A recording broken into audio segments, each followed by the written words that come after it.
so I'd like to touch on a little subject that I saw in one of Curtis Stone's videos there. He was talking about social credits.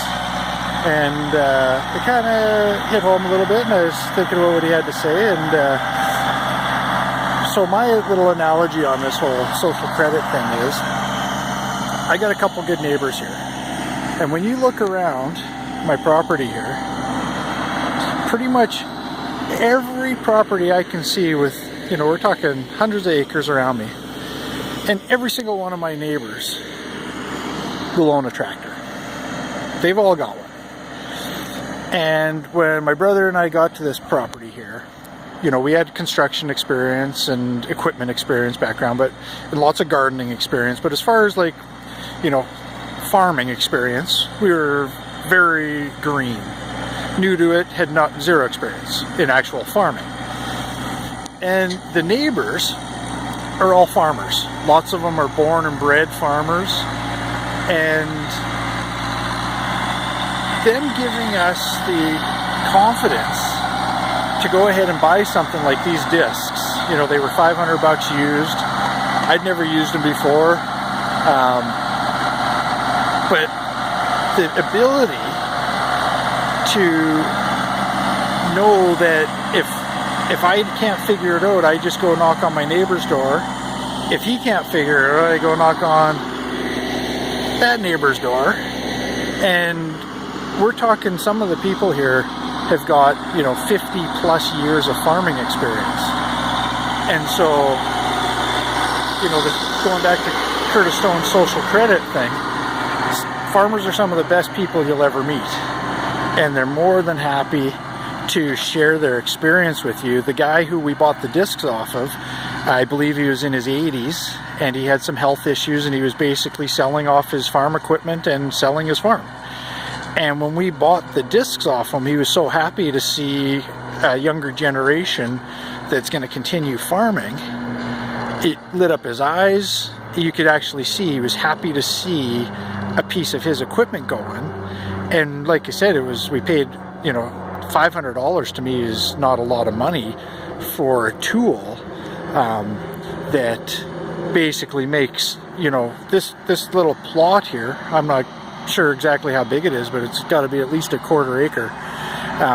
We're talking like a half an hour to give it a first disking. So you're talking a couple, 3-4 hours to have this whole ground turned into basically a tilled topsoil. You know, it's very light duty on the tractor. The 50 horsepower tractor is more than ample. It pulls up the hill. Right now he's doing some side passes this way. This is what I was talking about. He's going to do some passes across the hillside, which will create little furrows to trap the water and keep it from just basically eroding.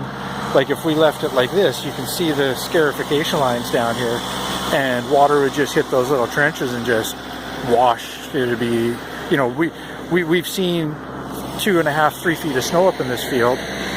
When that melts, you know, the water's got to go somewhere.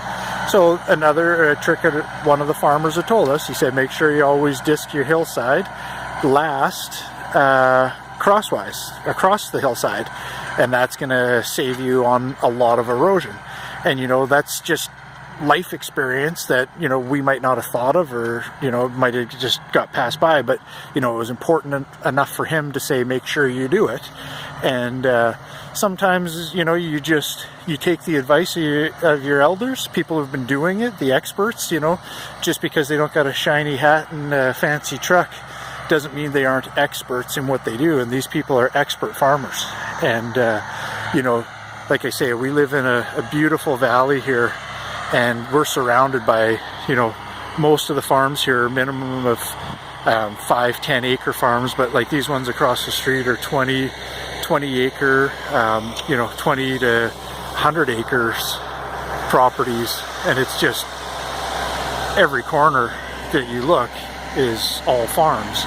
And most of these people are either retiring or getting to the age where they just are too old and can't keep doing it. And they love teaching younger people the things that they've been doing, since the 30s and 40s.